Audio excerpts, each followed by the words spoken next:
This news story was produced by Cogeco North Bay News. To watch the full newscast, tune into channels 12 or 700 live at 5:30 p.m. Monday to Friday.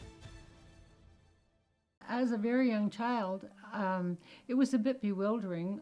We were very aware of listening to the BBC News at noon because Mum would often hear troop deployments through the BBC News. And of course, Joan and I would sit there and we were told not to make a sound during the newscast.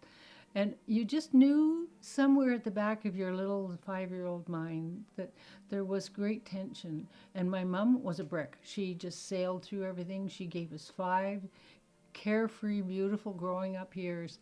But there was tension in the air as a community.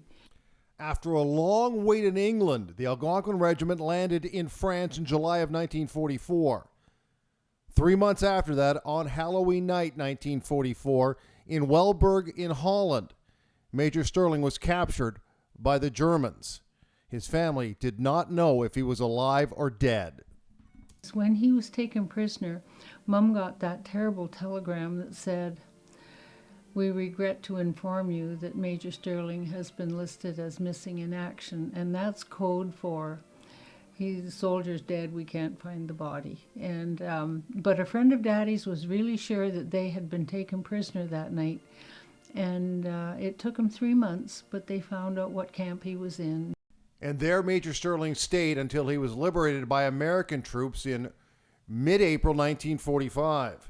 It still took 2 more months for him to get back home to Timmins, and he was not in the greatest of health. As a matter of fact, his daughter, now 7, didn't even know who he was when he arrived at the Timmins train station. Train stops and people get off of the train, and I see my mum run up and hug this stranger. And I'm thinking, geez, does she know what she's doing, you know? But I was 2 when Daddy went away, and I was 7 when he came home. I had no idea. And he didn't look, he was so thin, he didn't look like his pictures. And here's Mum hugging this guy, and I'm thinking, well, this must be good. And the truth is, and this must have happened in many, many homes, I wouldn't have anything to do with him. For me, he was a stranger. But that strangeness eventually faded away. Keith Sterling, though, died at the very young age of 52 in 1961. Sandy believes it's connected to his time in the German POW camp. Years later, on more than one occasion, she returned to Europe to pay tribute to her dad.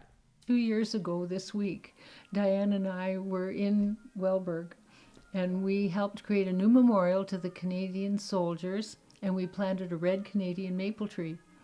And my friend over in Holland, Robert, he calls it the Sterling tree. I'm a little embarrassed, but kind of delighted. And he sent us a picture a week ago of its flaming red leaves sitting over there in Holland. So. If you are interested in watching Cogeco North Bay News, you can become a subscriber by calling 1-800-267-9000.